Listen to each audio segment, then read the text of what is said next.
Fiquei... Estamos iniciando mais uma reunião do nosso grupo de estudos, hoje com a presença do amigo Igor. Igor que se formou, nos formamos juntos em 1985 na FADIS. Foi aluno do Dr. Pedro Osório, né? E que está nos brindando aí com um passeio a Santo Ângelo. O Igor coordena o Dr. Pedro Osório, a Comissão de Ensino Jurídico na UAB-RS, né? É conselheiro estadual da UAB e tem uma militância, foi do Conselho Pedagógico da Escola da Advocacia, também da nossa EAS. É o doutor pela nossa URGS, querida URGS, eu estive na banca lá. Foi orientando o doutor, professor César Saldanha de Souza Júnior. César? Isso, foi orientando dele, um trabalho sobre a CID, né? Isso, foi muito interessante, estive lá participando, foi uma banca bem bonita. E que, então, nos enche de alegria a presença do nosso amigo Igor aqui. Nós hoje estamos retomando praticamente as atividades, porque ficamos 2 finais de semana sem conseguir reunir o grupo, em função de ausências minhas aqui de Santo Ângelo. Continuamos com uma dificuldade técnica, porque o nosso cameraman aqui, que transmite as reuniões, está na Disney, né? Então estamos sem operadora. A Ana também, que é a nossa secretária, que tem auxiliado nesse trabalho, teve um acidente doméstico e está com uma perna imobilizada. Mas acredito que estamos conseguindo transmitir, então mandar um abraço para o Antônio Tavares, que tem interagido conosco aí desde Porto. Eu pensava que era Lisboa, a cidade dele é Porto, em Portugal. Temos também pessoas aqui entre nós que participam das nossas reuniões online. E aproveitando hoje que o amigo Igor está aqui, quem sabe, como proposta, nós assumimos nesses últimos dias agora uma pauta diferente.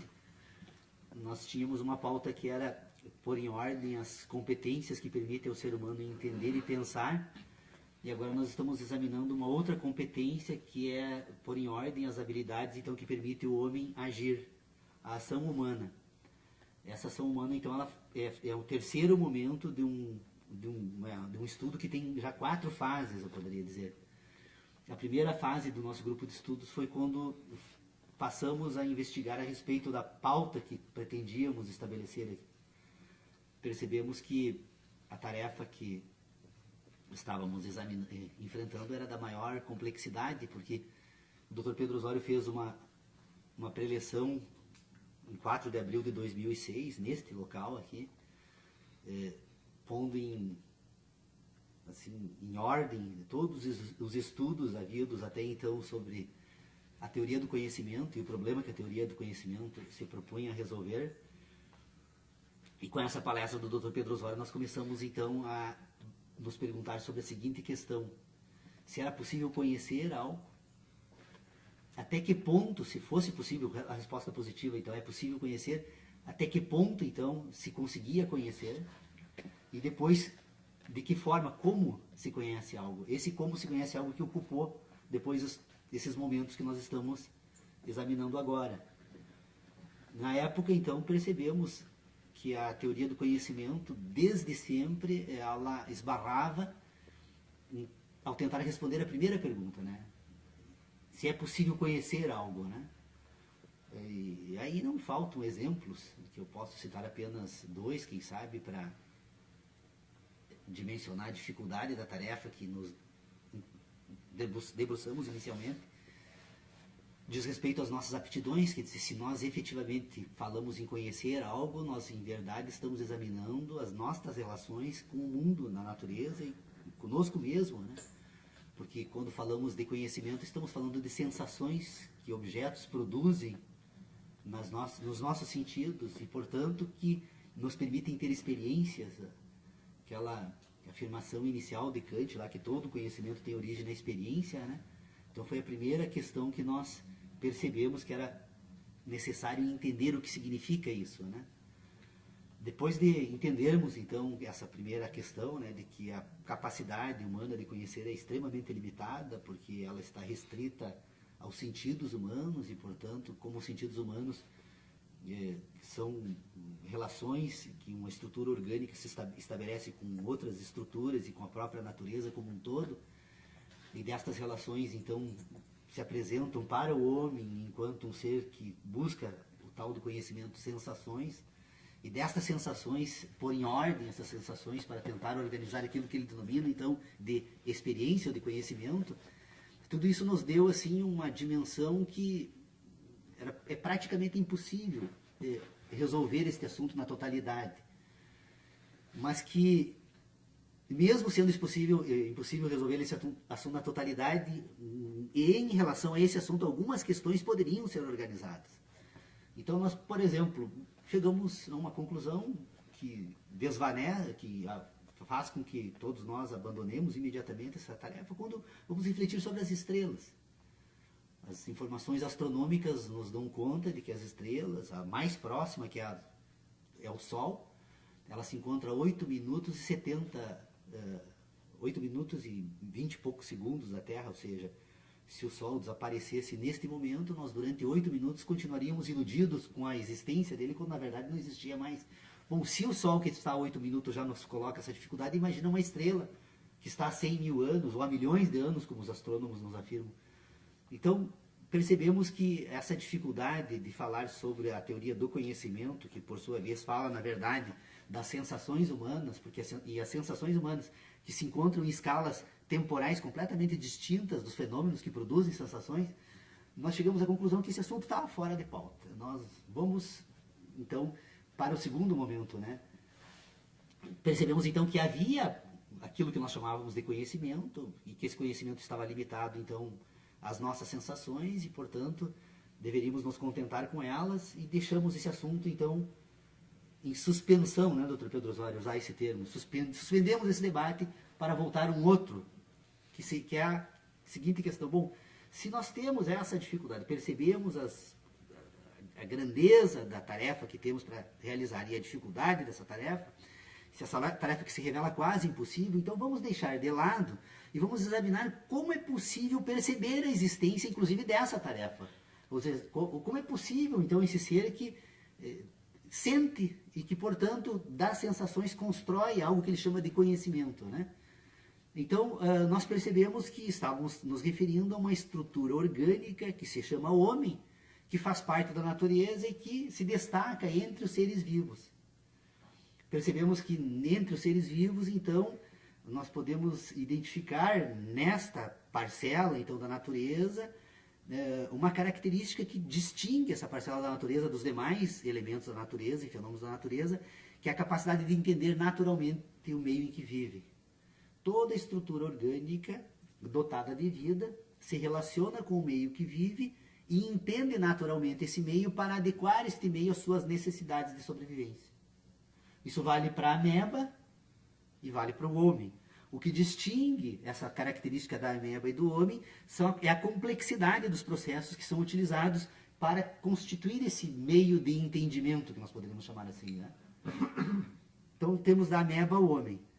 Bom, se nós temos da ameba o homem e percebemos que é uma capacidade natural de processar, de organizar aquilo que nós chamamos de entendimento, que vai constituir no final e ao cabo todas as nossas habilidades e as nossas competências que permitem, inclusive, investigarmos sobre as competências de conhecer e de pensar, nós começamos então agora, bom, vamos deixar novamente em suspensão. Percebemos que a tarefa da filosofia, da teoria do conhecimento, é uma tarefa praticamente impossível. Percebemos que responder também sobre essas estruturas orgânicas que entendem o mundo naturalmente também é uma tarefa extremamente difícil, mas vamos então agora examinar como esses processos orgânicos ocorrem. Então aí passamos, por isso que eu disse que nós dividimos em 4 partes esses nossos estudos, embora estejamos numa terceira fase da nossa tarefa, né? Nós começamos então a examinar essa estrutura orgânica. Nós percebemos que o homem pensa porque ele tem uma competência que permite constituir um sistema de relacionamentos. Ou seja, essa estrutura orgânica, ela relaciona. E ela relaciona, e ao relacionar, ela produz um conjunto de informações que nós denominamos, então, de experiências, que são relacionamentos de sensações que são produzidas nessa estrutura orgânica. E essas produções que permitem serem relacionadas, elas se dão dentro de uma estrutura orgânica que pode ser perfeitamente compreendida como uma estrutura que sente, que obtém sensações da natureza. Essa estrutura orgânica faz parte da natureza, é também, como um todo, ela é também natureza, mas ela se, dentro da natureza, como parte da natureza, ela relaciona então agora as sensações para constituir um outro sistema, que é um sistema de relacionamentos que nós vamos denominar depois, mais tarde, de ideias, que ainda não está sob exame. Como é que funciona essa estrutura orgânica então que produz relacionamentos? Ela produz relacionamentos a partir de um sistema que nós chamamos de heptanimal. Por que heptanimal? Porque são 2 relacionamentos endógenos, internos a essa estrutura orgânica, e 5 externos. São 7 que se relacionam. E essa estrutura orgânica, então, que nós descobrimos lá naquele primeiro momento, que ela se destaca no mundo dos elementos da natureza, pela capacidade natural de entender o meio em que vive e se adequar esse meio que vive às suas necessidades, nós percebemos, então, que essa estrutura orgânica, ela obedece 2 instruções que são necessárias à sua própria existência enquanto estrutura orgânica. Ela está permanentemente buscando a sobrevivência.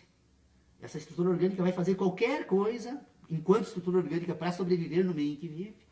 E, em segundo lugar, ela vai estar, para isso, permanentemente se reproduzindo. Enquanto estrutura orgânica, a estrutura celular se renova permanentemente, essa estrutura celular produz órgãos, esses órgãos se adequam à realidade da natureza em que ele vive para enfrentar esse meio e sobreviver nesse meio. Então nós vamos perceber que tem 2 instruções que são as instruções que asseguram a existência do entendimento e, portanto, a vida. Que é, então, a capacidade de buscar a sobrevivência e a capacidade de se reproduzir permanentemente. Destas 2 competências que são internas, essa estrutura orgânica, ela relaciona agora 5 que são externas. Essas 5 estruturas externas, que é olfato, gosto, audição e tato, são 4 de natureza orgânica, que são relações materiais entre a estrutura orgânica e o meio em que ela vive. Essas relações se dão permanentemente por manifestações orgânicas de contato, né? E uma de natureza lógica, que é a visão. A visão não tem sentido, tecnicamente, poderíamos dizer. A visão é uma estrutura lógica que ordena diferentes comprimentos de ondas luminosas e, com isso, ela produz uma representação nessa estrutura orgânica daquele meio exterior que essa estrutura orgânica vive. Então, são 7 sentidos, 2 endógenos, 5 exógenos, 1 lógico e 4 orgânicos, que, relacionadas entre si, elas vão constituir, dentro dessa estrutura orgânica, então, um sistema sintético de relacionamento que vai tentar agora, através desse processo sintético, buscar representações das sensações que têm natureza analítica, de impressões. As impressões produzem, então, sínteses. Estas sínteses são resultados de um sistema de relacionamento que ordena 7 sensações. Por isso é heptanimal. Então, poderíamos, em princípio, perceber nessa estrutura orgânica uma estrutura heptanimal que sente e que opera, que dispara operadores lógicos. Que operadores lógicos são esses? Bom, essa estrutura orgânica, então, ela tem uma capacidade de repetir infinitamente a possibilidade não algo, né? A possibilidade da ideia de repetição. Repetir permanentemente a possibilidade de repetir. Esse operador lógico não algo, ele, na presença de algo, que é uma impressão, ou seja, a estrutura orgânica se relaciona com o meio externo, este meio externo produz uma impressão, se apresenta na estrutura lógica como uma cadeia binária não algo, algo abre 7 relacionamentos que vão constituir uma síntese, que é uma ideia. Essa capacidade, então, de relacionar, ela vai constituir agora um outro ambiente, que é o ambiente das ideias, dessa estrutura orgânica, que nós vamos identificar da seguinte forma. Primeiro, bom, se essa estrutura orgânica sente, essa estrutura orgânica também pensa, que é a habilidade que utilizamos agora, inclusive, para fazer esta ação da comunicação, que é a fala, né?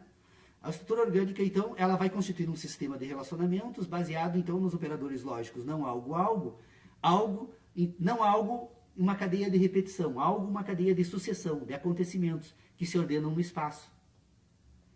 Então, nós temos o quê? Sensação e ideia. Nós temos, então, uma cadeia de acontecimentos que no mundo da natureza se dá da seguinte forma. Nós temos o fenômeno natural, exterior à estrutura orgânica. Nós temos a impressão do fenômeno na estrutura orgânica, que é, então, produz o quê? Produz sensação na estrutura orgânica. E desta impressão na estrutura orgânica, agora, ela cria uma cadeia de relacionamento que se chama uma síntese. A síntese agora não é mais o fenômeno, não é mais a impressão, mas é a relação da sensação e o fenômeno. Então você veja que essa estrutura orgânica que tem duas capacidades endógenas, então, que é da sobrevivência e reprodução, ela na verdade ela tem uma estrutura que funciona da seguinte forma. Ela, na medida em que ela racionaliza agora nessa cadeia de relacionamentos, as sensações endógenas, ela vai relacionar as sensações, aquilo que nós racionalmente denominamos, quando falamos, através da linguagem, a dor e o prazer. Então, o fenômeno que se relaciona com os operadores lógicos da sobrevivência e reprodução, que se apresentam racionalmente como dor e prazer, e associado agora aos processos lógicos exteriores, que são as impressões causadas na estrutura orgânica, mais a capacidade dessa estrutura orgânica de relacionar através da visão, ela vai produzir uma síntese, que é uma ideia. Esta ideia, quando se refere a uma sensação, ela é conhecimento. Então, todos os conhecimentos, todos os nossos conhecimentos, que são as ideias que nós temos sobre aquilo que chamamos de conhecimentos, são referências que nós fazemos de uma relação entre uma sensação endógena e 5 exógenas. Então, tanto que qualquer um de nós, se eu perguntar, você conhece fulano? Aí eu digo, sim, eu conheço. A primeira pergunta que vem subsequentemente é isso, se a pessoa quiser buscar coerência nessa resposta, é o seguinte: onde você ouviu? Onde você o encontrou? Para que alguém possa conhecer alguém, é necessário que tenha sensações, que por sua vez são experiências, que por sua vez compõem aquilo que nós chamamos de conhecimento. Então, o conhecimento, na verdade, é uma cadeia de relacionamentos constituídos sinteticamente nesse ambiente que nós denominamos de ideia, que fazem referências, então, às sensações que, por sua vez, estão relacionadas às impressões que foram produzidas entre o meio e essa estrutura orgânica. Então, é uma cadeia lógica de representações que produz ideias. Essas ideias, elas vão compor nesse indivíduo aquilo que nós denominamos, então, das suas verdades. Todos nós, indivíduos, possuímos as nossas verdades, e as nossas verdades são representações por ideias das nossas sensações, que por sua vez foram produzidas por impressões, que são relações entre sensações endógenas e o meio exógeno. Então, todo indivíduo que possui conhecimento, possui verdades. São ideias que dizem respeito às suas sensações, que fazem parte das suas experiências. Só que os indivíduos como tais, todos eles constituem um sistema de experiências, de sensações, de verdades e, portanto, de ideias que são próprias, que não são universais. Embora elas se apresentem de forma semelhante em grupos de indivíduos, enquanto tais, cada um compõe, então, de indivíduos com as suas verdades, seus conhecimentos e as suas ideias. Esses indivíduos que compõem verdades, que compõem ideias e que têm, então, a capacidade de pensar, eles vão perceber depois que dentro desse sistema de relacionamentos, embora ele esteja sempre orientado por objetos ou por sensações, é possível depois, num determinado momento do desenvolvimento dessa competência, refletindo sobre ela mesma, é possível perceber que essa competência também ela pode, num determinado momento, livrar-se de objetos. E essa capacidade de relacionar, então, vai constituir agora um sistema de ideias que não vai compor aquilo que nós chamamos de conhecimentos, mas que são ideias e que servem, então, de relacionamentos, de referências para agora organizar esse ambiente das verdades humanas. Então, o indivíduo compõe um ambiente denominado de certezas, que são ideias, que são relações entre ideias e ideias, então há identidades entre elas, e que elas vão se apresentar agora como um sistema de relacionamentos que permite ordenar as nossas verdades para criar agora uma nova competência, que são a competência agora de criarmos expectativas. De não mais trabalharmos com as nossas verdades, com as nossas sensações, mas agora com a memória das nossas verdades e com a memória das nossas sensações para criar expectativas a respeito de acontecimentos. Então, o homem que tem as suas verdades, que tem as suas experiências, que compõem então esse conjunto de relacionamentos que vai compor esse sistema de ideias, ele passa agora no decorrer do desenvolvimento desse sistema, ele não precisa mais esperar que os fatos ocorram. O Sol nasceu uma vez, às 6 horas da manhã, nasceu depois outra vez, e mais uma vez, e se repete e assim por diante. Ele não precisa mais esperar que o Sol nasça para saber que o Sol vai nascer no futuro. Ele cria uma cadeia de relacionamentos que vai compor aquilo que nós chamamos de crenças. Então, um homem, ele compõe um sistema de ideias que está organizado a partir das suas verdades, ele compõe um sistema de ideias que são as suas certezas, As certezas, então, nós vamos perceber a existência desse ambiente de ideias na matemática. A matemática dispensa objetos. É um sistema de relacionamentos entre signos que compõe, então, uma cadeia de números que, por sua vez, podem servir para orientar a organização de quantidades e qualidades no âmbito dos fenômenos da natureza, mas são autônomos em relação a eles. E essa capacidade, então, de associar agora verdades e certezas permite produzir crenças, que é aquilo que nós denominamos agora de ciências, ou ciências da natureza, ou ciências humanas, ou ciências, seja lá o que forem, né? Ou seja, a capacidade do homem constituir um sistema de relacionamento e constituir expectativas com relação a fatos que digam respeito a fenômenos que estejam relacionados à natureza em que ele vive. Então, em síntese, assim, ó, bem apertada, e obviamente, eu quando me empolgo, não pararmos assim essas conclusões, que obviamente nos permitem encontrar critérios para responder algumas perguntas que poderiam se apresentar de uma certa forma confusa no início e que hoje nós temos pelo menos como estabelecer um critério de resposta. Nós conseguimos então encontrar algumas afirmações que nos levam a pôr em ordem aquilo que nós chamamos então de universo, de mundo e por fim de razão humana, né? Porque se o homem pensa, se ele constitui um sistema de inteligência que permite ordenar sensações e, por sua vez, ao ordenar sensações ele produz um sistema de ideias, esse sistema de ideias vai permitir que ele perceba algo. O que nós temos condições de afirmar, então, em relação à teoria do conhecimento? Que nós estamos diante de um universo. O que é o universo? É um processo em curso no espaço. Como esse processo ocorre? Não sabemos, mas é um processo em curso no espaço. Na medida em que o homem ordena esse processo em curso no espaço pelas suas sensações, então o homem constitui um mundo que faz parte do universo, que são as sensações, é o mundo, o mundo então é o universo ordenado por sensações. Na medida em que o homem ordena as sensações, constitui um mundo. Mas o que é o mundo então? O mundo agora são sensações relacionadas entre si. Porque se o indivíduo constitui um sistema de inteligência que nós denominamos então de ideias, essas ideias são produzidas pelas sensações, na medida em que ele ordena as sensações entre si, ele constitui um sistema racional. E na medida em que ele agora relaciona sensações com os fenômenos, nesse universo em curso no espaço, ele constitui um mundo dentro do universo. Então nós temos o universo, nós temos o mundo e temos a razão. A razão é um instrumento que nos permite agora, então, fazermos o quê? Agir. E o que nós estamos fazendo aqui agora? Estamos tentando examinar de que forma esta ação humana opera, então. Porque se nós estamos nos comunicando, é porque há um processo de inteligência que está sendo utilizado por todos nós, que embora não sejam idênticos, são semelhantes. Como é que esse sistema de inteligência que nós utilizamos na comunicação aqui funciona, então? É uma pretensão de uma representação sonora se associar a uma ideia num indivíduo que, por sua vez, esteja associada a uma sensação e que, por sua vez, está relacionada com aquilo que nós denominamos de mundo. Então nós falamos, porque relacionamos através da razão, sensações naquele ambiente que denominamos de mundo, e que esta sensação produz ideias, e que pela comunicação nós temos a pretensão de, fazendo uso da comunicação, associar as mesmas ideias. Então quando eu digo que eu estou tratando de uma cadeira, na verdade eu tenho uma sensação de cadeira, cada um de nós temos sensações de cadeiras, nós temos como chegar a uma identidade para dizer, olha, há um objeto que se associa à ideia de cadeira, porque todos nós temos sensações semelhantes, embora cada cadeira nossa seja diferente, porque cada um tem uma cadeira nas suas memórias, nas suas sensações.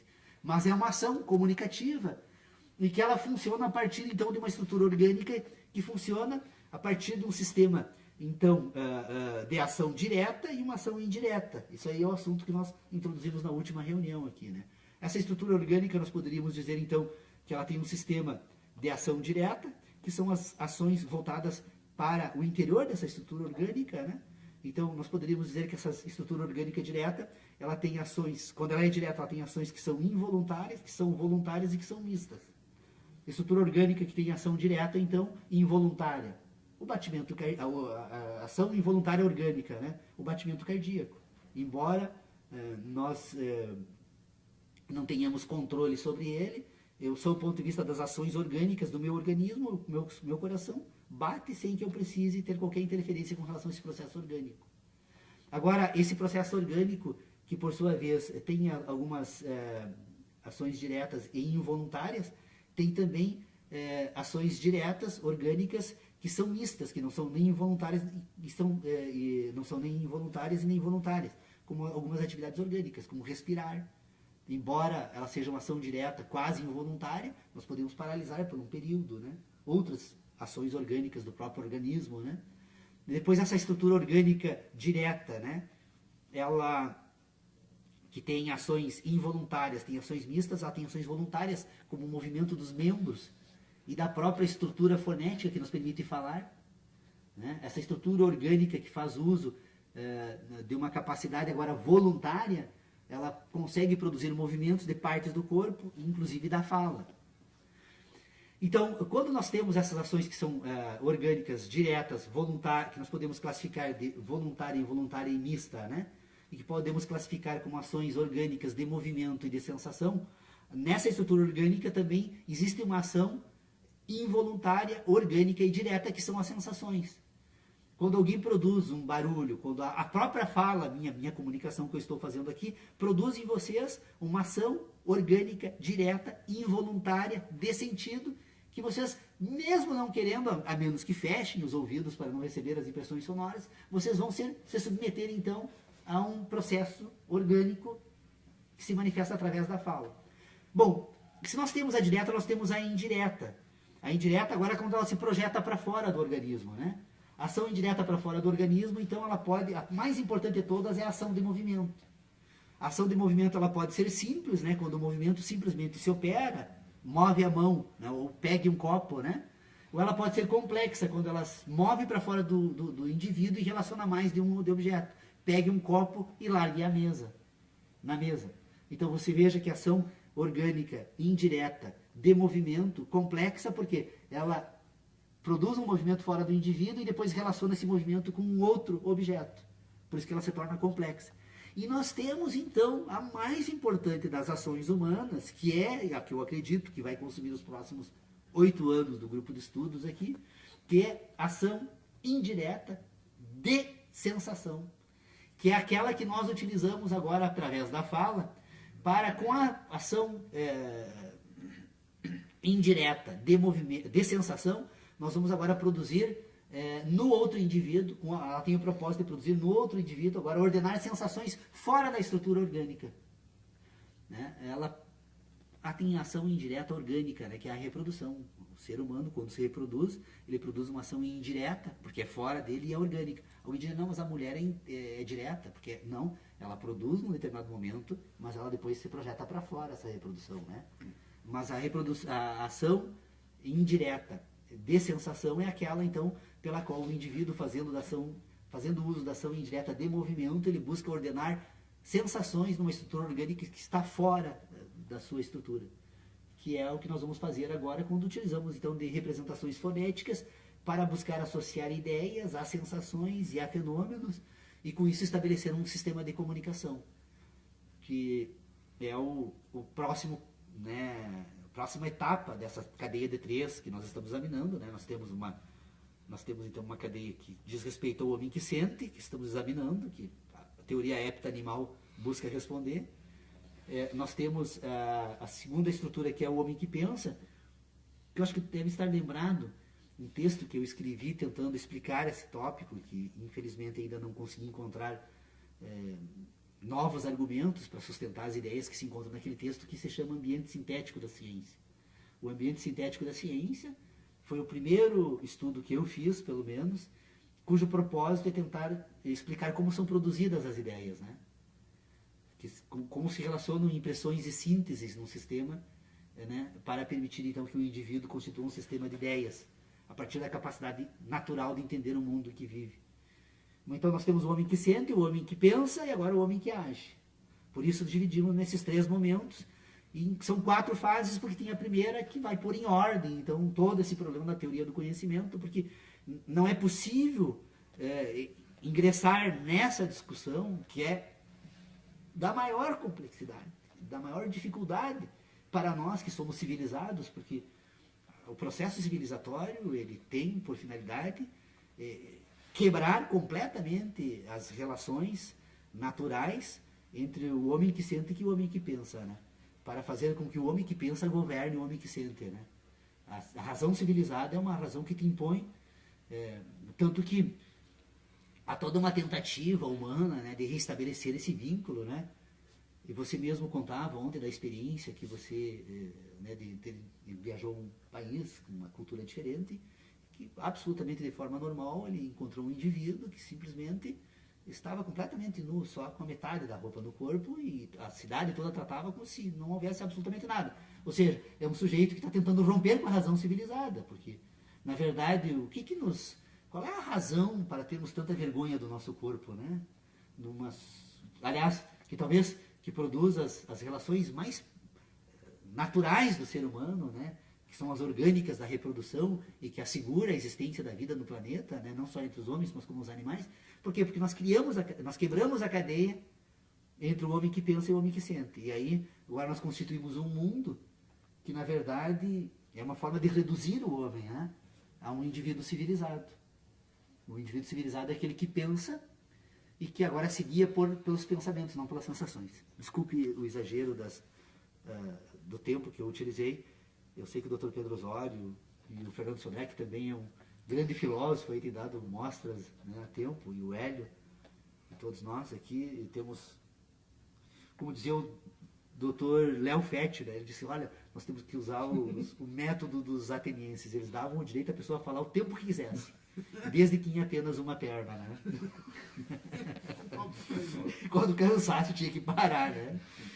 Então estamos sentados aqui, me desculpe.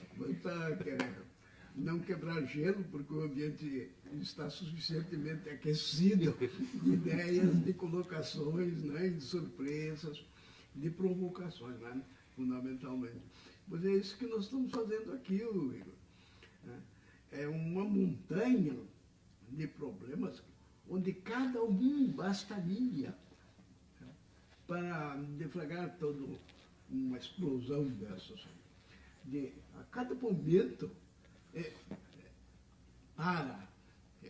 vem acontecendo comigo. Não, a certa altura, o Paulo sabe bem a minha opinião sobre isto, que não é de desfazer, nem minimizar a qualidade do esforço que eu estou fazendo e da construção, até pioneira em certos lugares, pelo menos para o meu raciocínio, meu conhecimento, minhas leituras. Mas isso eu nunca pensei nisso, ou nunca li alguma coisa sobre isso. Claro. Então, ele não me dá tempo de deglutir, porque realmente o tempo, né? Somos escravos dessa coisa, não é? E de que o tempo passa. Né?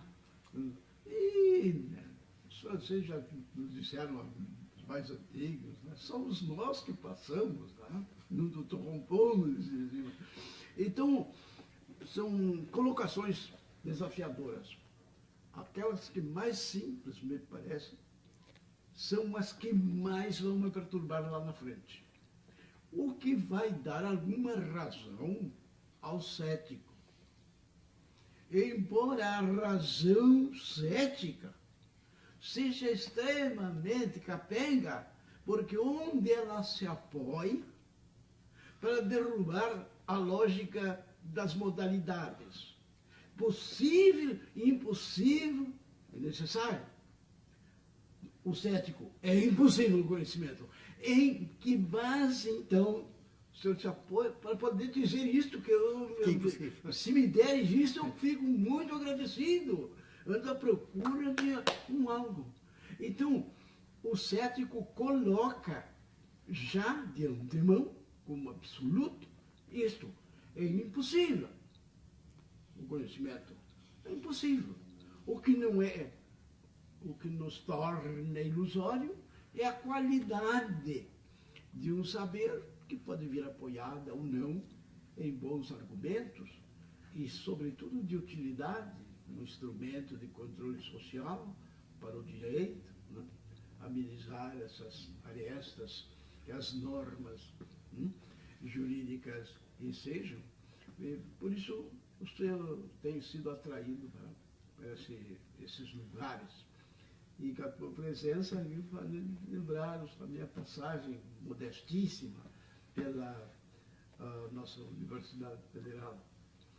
que não tinha, à época, não tínhamos mestrado e até nem especialização. Especialização se fazia com faquinha lá na Faculdade de Educação, da própria universidade. Né? Então eu tive que sair fora, fui a Florianópolis, por lá, procurar lá, me deram uma iguaria. Até que se enganaram nas trocas de prova, aí a fragilidade do conhecimento humano. Se enganaram e me aprovaram para um estágio de docência. Imagina. Numa área que eu conhecia um pouco, na vivência forense, que era o direito empresarial, mas vinculado a certas relações de segurança e de seguros. Caí naquilo ali. Tenho recordações imensas. E, assim como os anos passam, mais distante vai ficando de mim a realidade que ocorreu lá atrás, os vestígios que ela deixou. E eu acho que o César ainda está vivo, César Saldanha. Sim. Porque o pai dele foi meu contemporâneo. Foi um dos primeiros mestrandos que apareceram ali. O César era muito competente, pioneiro. Fizemos seminários no Viamão. Maior eu estive lá. Vários deles. E num ambiente muito gostoso. Parecido com isso aqui. Troca de ideia, não fala. Não. Eu não tenho o que dizer. Explica isso. Por que tu não tens o que dizer? Pronto. Até que empurrava a pessoa para comer, né? E começa. Foi um ambiente muito bonito. Então foi um encantamento para nós, a sua visita. Venha seguidamente aqui, analise isto. O que o nosso companheiro de estudos, e a quem devemos realmente o chute inicial disto tudo, e que ele mantenha essa esfera rodando aí no ar. O Paulo, o problema do Paulo é a sua tese doutoral. Ele que precisa, ele acredita que a tese doutoral é que cria algo inédito. Aqui, na realidade, é o contrário. Andamos a discutir a realidade para depois falar sobre esse achado, se é que existe e que possamos chegar lá e quando, você sabe. Mas nem por isso vamos nos entregar à preguiça mental, porque daí sim, o cérebro tem que ser usado. Uma máquina que fica emperrada. Agora, não pode também, como tive uma experiência mecanicista, na acepção dura mesmo do termo, fui um mecânico de propulsão, motores, na época da Segunda Guerra Mundial. Saí daqui alistado, os meninos jovens, os gurizinhos eram todos alistados. Eu recebi instrução do quartel aqui, do regimento de cavalaria. O Walter Stenglich era nosso instrutor. No colégio marista, no relva, aqui na grama, ele enorme fuzil real. A gurizada aqui, de blusa, olhando, e ali, isso é a peça tal. Esse aí é um fuzil, dava lá o nome, não sei o quê, de 1900, não sei quanto, de repetição mecânica, enfim, nos preparando para uma guerra. E não deixou de vir mesmo. E veio, com toda a sua. Então, acabamos de servir a pátria. E que é dos anos em São Paulo, depois passamos um breve estágio pelo Rio de Janeiro, e mais uns 4 anos, uma coisa assim, na base aérea de Fortaleza, no Ceará. Ali operávamos com mais de 100 bombardeiros, dia e noite, voando permanentemente numa esquadrilha, no mínimo. Patrulhador litoral, lá para cima, o canto está para lá, né? O litoral.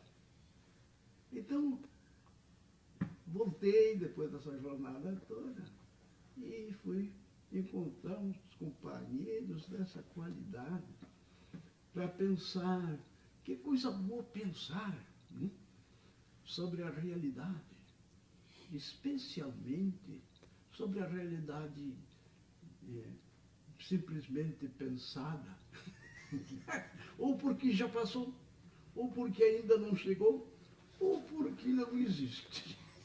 Pensar sobre pensar. Não pode pensar, né? Mas é isso, Igor. É isso. Boas-vindas. Um abraço. Igor, deixa eu também aproveitar para dar uma participação aqui. Isso. Nós temos discutido isso e o Paulo tem construído aí um sistema de ideias muito sólido mas nós também discutimos algumas questões aqui, enfrentamos alguns debates muito interessantes, assim, que eu acho que cabe a gente fazer uma referência. Primeiro, que eu já disse para o Paulo que essa ideia dele tem um ponto inovador muito forte, e eu acho que ele devia levar bem a sério essa ideia de encaminhar isso a ponto de escrever uma tese acadêmica, né? Lógico que isso aí vai... Por favor, professor Lênio, ouve ele. Tem que já falei para ele que tem que alicerçar algumas coisas nos teóricos para cumprir o método aquele, né? O método necessário, o método. É que o método destrói o meu trabalho. Não, né? Se eu for fazer como a academia quer... Sem ser ele o fio condutor, simplesmente ele tangenciando para mostrar aonde você está, entendeu? É aquela coisa do... Tu segue o seu fio condutor e de vez em quando tu faz, tá vendo porque eu tô aqui? Porque lá era assim e lá não pode ser assim, tem que ser assim, sabe? Aquela coisa do... não para provar, mas para fazer a contraprova. Seria mais ou menos por aí. Mas tem duas questões assim, bem interessantes que nós temos debatido. Uma diz respeito com o conhecimento, que foi o primeiro embate que nós tivemos aqui, é a definição do Paulo que conhecimento o conhecimento é a única das sensações. E nós discutimos bastante isso, já conversamos se esse conhecimento ele surge só das sensações ou se ele surge dessas relações entre as ideias, né? Nisso nós temos alguma divergência. Eu acho que o conhecimento se estende à segunda área, o Paulo acho que não. O segundo fato interessante também que nós discutimos é a questão das emoções, onde entram as emoções nesse processo. Nós também andamos discutindo isso bastante, né? Se isso é criado a partir da síntese das sensações, e a partir daí geram as emoções, e as emoções estão ligadas a essas duas instruções que o Paulo coloca, ou elas estão fora disso. Não tem resposta, só estou colocando no debate que nós vimos. E nós discutimos também aqui, que foi muito interessante, a partir de uma leitura que eu fiz, por acaso, até intuitiva. Eu cheguei em casa depois de uma reunião nossa aqui, e sempre quando a gente se debate, depois a gente fica aceso, né, com as ideias. E eu fui ler David Hume em casa, até porque eu já tinha referências teóricas de David Hume.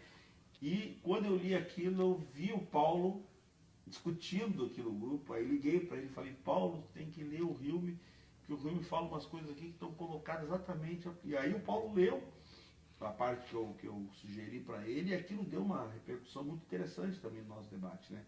E agora, Paulo, eu vou te sugerir também uma outra coisa que eu andei lendo esses dias, que eu acho que tem a ver com esse novo momento que a gente vive agora, é uma coisa recuperada aí dos clássicos, mas de qualquer forma ele fala bastante sobre umas questões, e eu li essa semana e vi também o nosso debate da ação orgânica, que é o próprio Hobbes. O Hobbes, quando começa lá o Leviatã, ele fala da sensação, e depois ele fala das ações orgânicas, algumas ações orgânicas. Ele fala do movimento, como eu já tinha dito, o movimento é o cerne, todo o entendimento dele das ações humanas. Toda ação humana, seja a criação do corpo político ou para a estrutura desse homem que vai criar o corpo político depois, entender essa ação, parte do movimento. E ele faz uma diferença muito interessante entre a ação humana orgânica e a ação ética. Ele não fala com esse termo, mas ele faz quando ele fala que as questões da ética estão ligadas às paixões humanas, que seriam todos aqueles outros sentimentos que o Aristóteles explora lá, virtude, vício, quais são série de coisas que tem na ética Nicômacos, e que o Hobbes não se debruça muito naquilo, mas ele só cria ele faz um corte entre a ação orgânica, e que essa ação orgânica é baseada na sensação e no movimento. E a descrição dele é bem interessante e bem próxima do que nós iniciamos aqui. Então acho que é um ponto também que a gente podia debater. Mas o importante, acho que desse debate todo, sem querer me alongar também, apesar de haver alguns pontos que nós discordamos, mas que a gente às vezes faz uma reflexão em cima de determinadas coisas, é que esse debate tem sido muito positivo. Nós estamos conseguindo aí construir, mérito mais do Paulo até, que na verdade tem esse esforço pessoal aí muito intenso e ao mesmo tempo muito próprio dele, porque o Paulo tem um método muito interessante, ele faz questão de ele criar as reflexões. Então, essa coisa que eu digo para ele, lá no Leviatã tem uma coisa, na verdade, é só para reforçar o que ele já descobriu, sozinho. Não é uma coisa que nós, eu vou ler lá e me aproprio do conhecimento dele. Ele tem desenvolvido esse processo. E aí a gente encontra a referência daquilo, e o único papel que eu faço aqui, quando eu acho, é dizer para ele, olha, Paulo, lá tem um cara que está dizendo um negócio que serve mais ou menos para sustentar o que já está muito claro no entendimento dele, e que eu vou dizer com praticamente toda essa discussão tem sido muito própria, muito boa, e eu me convenci que assim, muitas coisas do que o Paulo tem colocado é mais pura verdade, tem superado até na questão da teoria do conhecimento tradicional aí. Então, nesse sentido, os debates têm sido muito interessantes. Nós temos introduzido aí e enfrentado, e o Paulo tem mantido essas questões que eu tenho dito aí, na questão das emoções, a questão do nível até onde vai o conhecimento, o que é conhecimento, o que não é conhecimento. E agora nós estamos preparando um grupo aí para durante a semana, onde nós vamos continuar esse debate no sábado, tentando passar um ano e tal, e depois vamos encaminhar isso para um momento, e lá na frente vamos fazer um debate sobre ética, política e direito. Sim. Que seria o momento posterior a essa ação orgânica, entrar na ação ética e a constituição dos entes políticos, e aonde entra a normatividade, o direito e essa discussão. Quer dizer, como nós sentimos necessidade também de fazer esse debate, nós vamos abrir um segundo momento aí para fazer essa reflexão. Então, para nós tem sido prazeroso, aí sábado vir aqui discutir, né, debater, conversar, às vezes com mais polêmica, às vezes com menos polêmica, mas... E assim, a presença do Leonardo, as reuniões são um pouco mais tranquilas. Né? O Leonardo é um filósofo de escola, que não é nenhuma crítica que eu faço, ele pelo contrário, são provocações que ele faz, e às vezes nós nos acaloramos um pouco mais aqui, mas todas as reuniões têm sido aproveitadas, realmente têm sido, com certeza. E a questão que eu e o Sodré temos, na verdade nós não divergimos, talvez eu ainda não tenha conseguido expor com toda a clareza e profundidade que o tema complexo esse tem, mas que eu sustento a seguinte tese de que ideia e conhecimento precisam ser separadas, distinguidas radicalmente para poder serem entendidas. Por quê? Porque para mim, conhecimento, sensação e verdades são diferentes exames de um mesmo tema. Toda vez que eu falo de conhecimento, de sensação e verdade, essas três expressões, elas significam praticamente a mesma coisa. Em grau diferente. Não é coisa, a palavra coisa não cabe aqui. Tem praticamente o mesmo significado. Certeza, verdade, conhecimento e sensação. Depois, certeza, crença e ideia também são diferentes dimensões de um exame de um mesmo tema. Então, ideia, certeza e crença, verdade, conhecimento e sensação precisam ser distinguidas. Elas jamais podem ser tratadas da mesma forma, porque são temas diferentes. E a falta dessa separação é que cria as primeiras grandes confusões na nossa cabeça para levar esse estudo adiante. Então, para mim, é categórico isso. Eu não abro, hoje estou convencido. Categórico. Estou absolutamente convencido, subjetivamente, então, dominado por essa ideia de que essa separação é necessária. Verdade, sensação e conhecimento são diferentes exames dos mesmos temas. Na ordem seria sensação. Não existe uma ordem. É a sensação. Você conhece, você... Sensação, verdade e conhecimento. Então poderíamos. Conhecimento e verdade. Depois, ideia, certeza e crença também são diferentes exames de um mesmo tema. Eu posso colocar as certezas e as crenças dentro do mesmo ambiente, porque elas constituem um sistema de inteligência distinto. Verdade, sensação e conhecimento fazem parte, então, do homem que sente. Certeza, crenças e ideias fazem parte do homem que pensa. São dois homens que precisam ser separados entre si, embora esses processos ocorram sempre ligados uns aos outros. Nós só podemos separar sob o ponto de vista do método do estudo. Porque o homem é um homem total, né? O homem que não sentisse não pensaria, o homem que não pensa no sistema que nós estamos estabelecendo aqui para racionalizar as ideias também não E aí fica sentiria, claro também, e facilita, só para não perder o gancho, o Hélio quer falar dele, só para não perder o gancho, mas fica claro também a instituição do que o Paulo tem dito também, que a gente tem discutido bastante, a questão do mundo da natureza e o mundo das ideias. Que hoje, e a questão do mundo das ideias inclui o mundo da moral, o mundo da ética, que muitas vezes quer submeter o homem do mundo da natureza, sim, né? E até que ponto essa possibilidade existe, a gente sabe que existe, e até que ponto ela é adequada para a vida que a gente tem ou inadequada. Lógico que nós podemos transitar entre o relativismo absoluto, que seria colocar tudo num homem individual, ou as certezas absolutas, seria submeter o homem unicamente a um sistema de razão que desconsidera a natureza, né? Então nós temos oscilado nessas análises entre esses fatores. E aí a gente vê onde se situa o direito, né? O direito está situado nesse âmbito, porém nós temos que perceber qual é a função do direito, dependendo do âmbito que ele se encontra, do âmbito de compreensão do mundo que nós temos, ele vai ter uma função, né? Seja regular as ações, seja dar liberdade para as ações, o direito vai transitar nessa... Mas desculpa, o Hélio quer... Não, só dizer que me parece que é isso que o Leonardo anda procurando. Ele anda procurando uma definição, né, precisa, né, se é que eu posso dizer, dos termos esses, por exemplo, das diferenças entre conhecimento, verdade e verdade, conhecimento e sensações.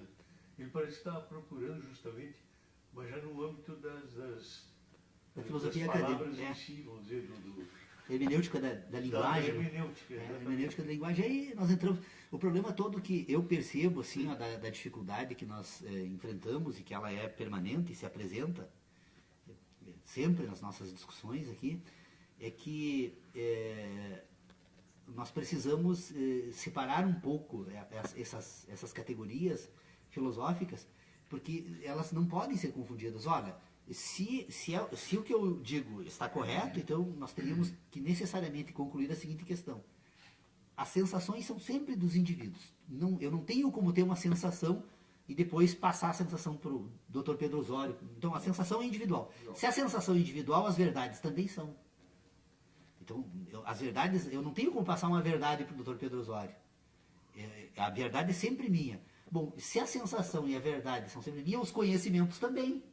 Então, o conhecimento, né, as sensações e as verdades são individuais.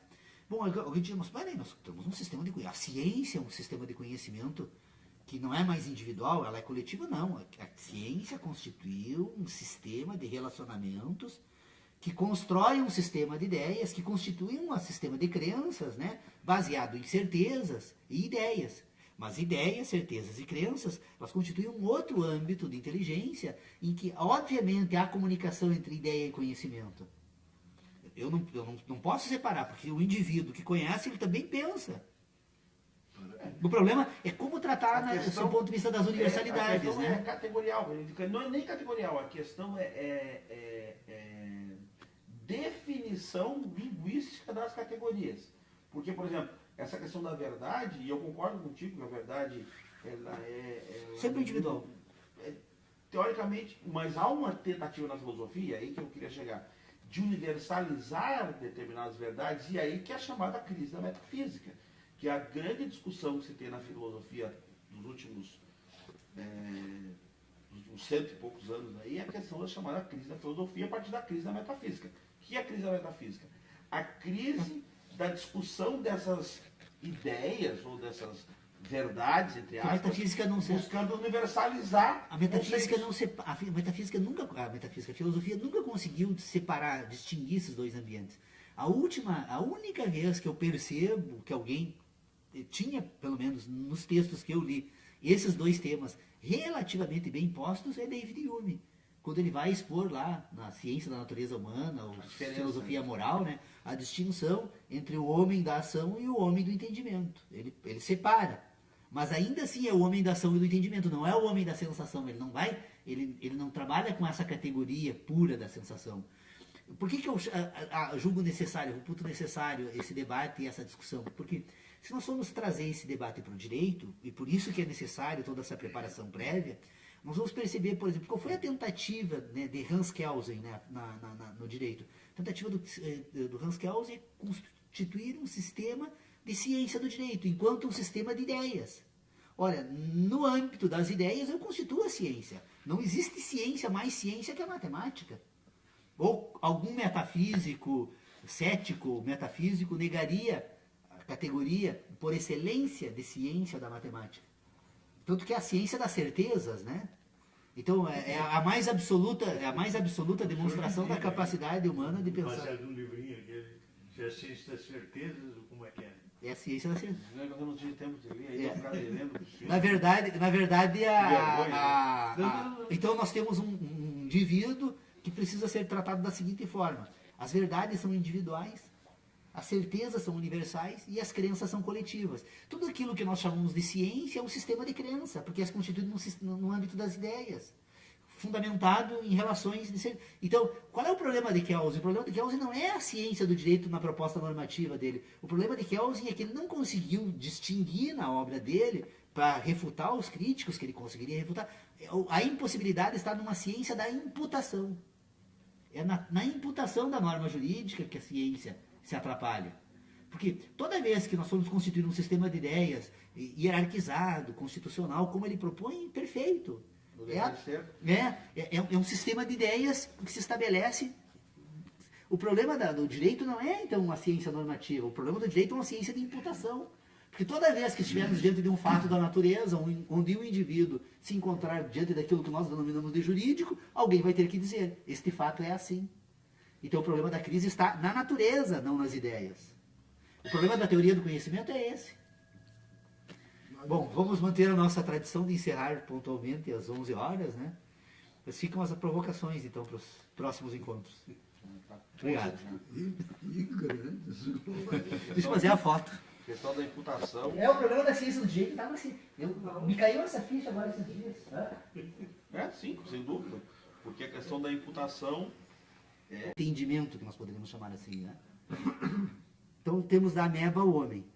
Bom, se nós temos da ameba ao homem e percebemos que é uma capacidade natural de processar, de organizar aquilo que nós chamamos de entendimento, que vai constituir no final e ao cabo todas as nossas habilidades e as nossas competências que permitem, inclusive, investigarmos sobre as competências de conhecer e de pensar, nós começamos então agora, vamos deixar novamente em suspensão. Percebemos que a tarefa da filosofia, da teoria do conhecimento, é uma tarefa praticamente impossível. Percebemos que responder também sobre essas estruturas orgânicas que entendem o mundo naturalmente também é uma tarefa extremamente difícil. Mas vamos então agora examinar como esses processos orgânicos ocorrem. Então aí passamos, por isso que eu disse que nós dividimos em 4 partes esses nossos estudos, embora estejamos numa terceira fase da nossa tarefa, né? Nós começamos então a examinar essa estrutura orgânica, nós percebemos que o homem pensa porque ele tem uma competência que permite constituir um sistema de relacionamentos. Ou seja, essa estrutura orgânica, ela relaciona. E ela relaciona, e ao relacionar, ela produz um conjunto de informações que nós denominamos então de experiências, que são relacionamentos de sensações que são produzidas nessa estrutura orgânica. E essas produções que permitem serem relacionadas, elas se dão dentro de uma estrutura orgânica que pode ser perfeitamente compreendida como uma estrutura que sente, que obtém sensações da natureza. Essa estrutura orgânica faz parte da natureza, é também, como um todo, ela é também natureza, mas ela dentro da natureza, como parte da natureza, ela relaciona então agora as sensações para constituir um outro sistema, que é um sistema de relacionamentos que nós vamos denominar depois, mais tarde, de ideias, que ainda não está sob exame. Como é que funciona essa estrutura orgânica então que produz relacionamentos? Ela produz relacionamentos a partir